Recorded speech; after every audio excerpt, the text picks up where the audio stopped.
Un saludo muy especial a todos los que por este medio nos escuchan, y hoy vamos a continuar nuestro estudio sobre la palabra profética. Vamos a hablar específicamente hoy sobre el calendario de Dios. Primero que todo vamos a orar, que el Señor bendiga este mensaje. Padre, en el precioso nombre de Jesucristo, nuestro Señor y Salvador, te pedimos que el poder del Santo Espíritu nos capacite, Señor, para hablar tu palabra, para memorizar tu palabra, para aplicar tu palabra en nuestras vidas, para predicar tu palabra y para entenderla como tú quieres que la entendamos. En el nombre precioso de Jesús. Amén.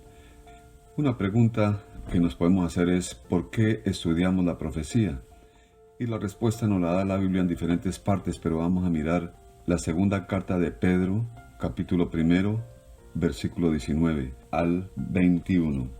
Y dice así la palabra de Dios: tenemos también la palabra profética más segura, a la cual hacéis bien en estar atentos como a una antorcha que alumbra en lugar oscuro, hasta que el día esclarezca y el lucero de la mañana salga en vuestros corazones, entendiendo primero esto, que ninguna profecía de la Escritura es de interpretación privada, porque nunca la profecía fue traída por voluntad humana, sino que los santos hombres de Dios hablaron siendo inspirados por el Espíritu Santo. Entonces nosotros estudiamos la palabra profética porque es como una antorcha que alumbra en lugar oscuro, y sabiendo que toda escritura fue inspirada por el poder del Espíritu Santo, aún la palabra profética que nosotros estudiamos. No sabemos exactamente cuándo viene Jesucristo de nuevo a la tierra, pero Él dejó señales antes de su segunda venida y no queremos estar desapercibidos como el pueblo de Israel en su primera venida. El Señor Jesucristo criticó al pueblo de Israel porque no reconoció el tiempo de su primera venida. La palabra del Señor nos dice en el libro de Amós, capítulo 3, versículo 7, no hará Dios nada sin que lo revele a sus profetas. Israel es el reloj profético de Dios. En el libro de Daniel, Dios nos habla de límites específicos de tiempo que nos ayudan a entender más la profecía descrita en la palabra. Vamos al libro de Daniel, capítulo 9, versículos 24 al versículo 27. 70 semanas están determinadas sobre tu pueblo y sobre tu santa ciudad para terminar la prevaricación y poner fin al pecado y expiar la iniquidad, para traer la justicia perdurable y sellar la visión y la profecía y ungir al santo de los santos. Sabe pues y entiende que desde la salida de la orden para restaurar y edificar a Jerusalén hasta el Mesías príncipe habrá 7 semanas, y 62 semanas se volverá a edificar la plaza y el muro en tiempos angustiosos. Y después de las 62 semanas se quitará la vida al Mesías, mas no por sí, y el pueblo de un príncipe que ha de venir destruirá la ciudad y el santuario, y su fin será con inundación, hasta que el fin de la guerra durarán las devastaciones.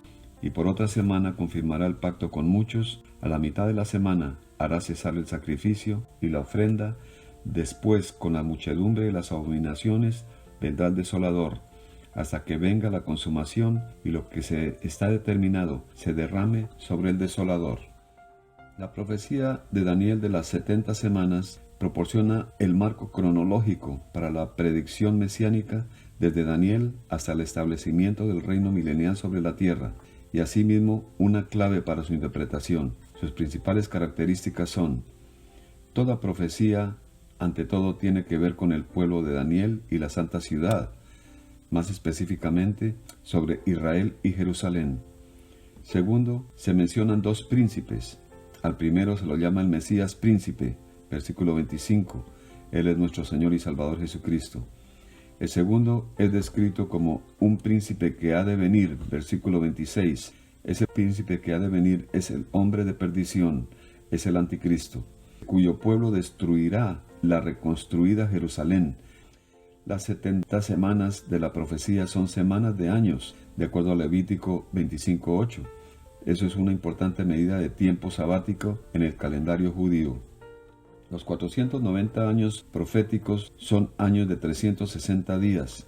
Esto se demuestra en las referencias bíblicas de la Septuagesima, o sea, la última semana de Daniel, semana de 7 años que se divide en 2 mitades.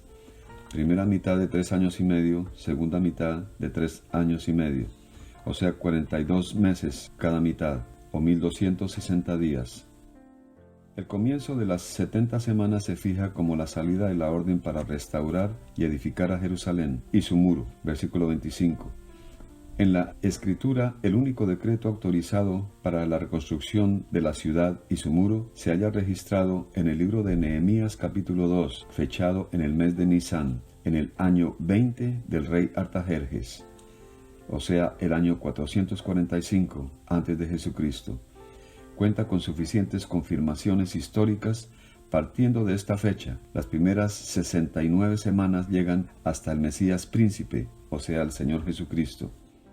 Posteriormente, de las 62 semanas que siguen a las primeras 7 semanas, tienen lugar dos eventos importantes. Primero, se quitará la vida al Mesías, que no tendrá ninguno de sus derechos de rey. Y segundo, la ciudad reedificada y el santuario serán destruidos nuevamente, esta vez por el pueblo de otro príncipe que ha de venir. En líneas generales, hay consenso en cuanto a que estos dos eventos fueron cumplidos en la muerte del Señor y Salvador Jesucristo. Los eventos finales de la última semana, o sea, los últimos 7 años, son los siguientes. En primer lugar, hay 483 años desde la orden para reedificar a Jerusalén hasta que se le quita la vida al Mesías, o sea, son 1173.880 días. Eso nos da a nosotros abril 6 del año 32 como el día en que se quita la vida al Mesías. Los eventos finales de la última semana, o sea, los últimos 7 años, son los siguientes. Hay un pacto de 7 años que el futuro príncipe romano realiza con los judíos, está hablando del anticristo. Segundo, en la mitad de la semana, o sea, de los 7 años, hay una forzada interrupción del ritual de culto judío por parte del príncipe romano, quien introduce abominaciones que dejan el santuario desolado. Tercero, al mismo tiempo, él inicia persecución contra los judíos. El fin de la semana 70 trae juicio sobre el desolador y también trae justicia perdurable.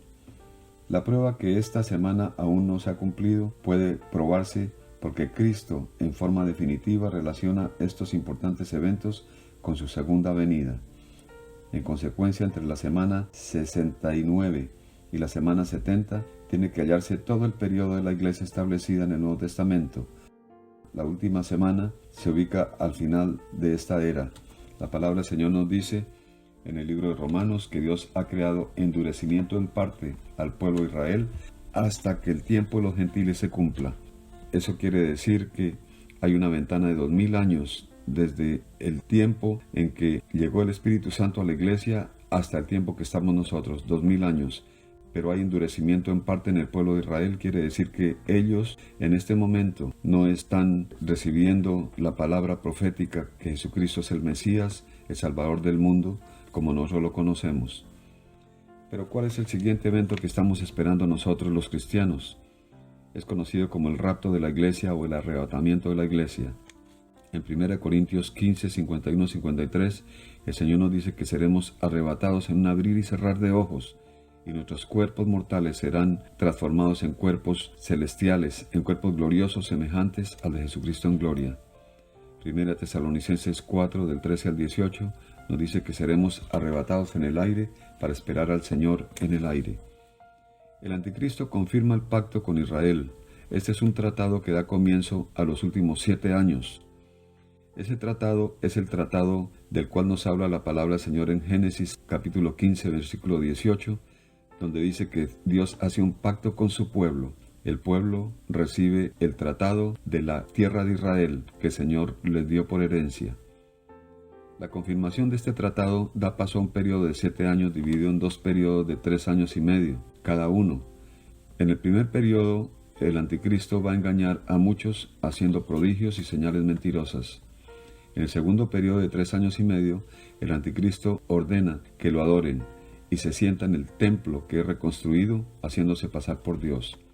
Al final de los 2 periodos, Jesucristo regresa a la tierra con nosotros y su ejército celestial derrota a sus enemigos y comienza su reino milenial, donde vamos a reinar con Él por un periodo de 1000 años.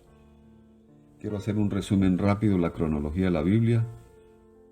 En Génesis 1:1 el Señor nos dice: en el principio creó Dios el cielo y la tierra. ¿Cuándo fue ese principio? No sabemos nosotros. Hace muchos millones de años. Génesis 1, 2 al 6 nos habla a nosotros que la tierra estaba cubierta por agua, pero el Señor separó las aguas y allí en 6 días creó todo lo que nosotros vemos, la naturaleza, los animales, las aves, los peces, el sol, la luna, las estrellas, todo lo creó el Señor y también su máxima creación que fue el hombre. Pero ¿cuál era el plan de Dios? El plan de Dios era que el hombre viviera en un paraíso, el paraíso del Edén, y que tuviera una comunión perfecta con Él, pero el hombre falló. 2000 años más tarde, después de la creación de Adán y Eva, el patriarca Abraham llegó a la escena bíblica mundial y llegó también lo que se conoce como la bendición de Dios a través de Abraham. En ti serán benditas todas las naciones, le dijo el Señor a Abraham. 2000 años después de Abraham, llegó el Señor Jesucristo y la promesa de salvación a través de su sangre preciosísima. Gran parte de personas que van a la iglesia en el mundo no se van en el rapto de la iglesia. Esto de acuerdo a Apocalipsis capítulo 9, donde dice que mucho pueblo va a ser salvo, pero ellos han salido de la gran tribulación. Para salir de la gran tribulación tienen que haber estado en la gran tribulación.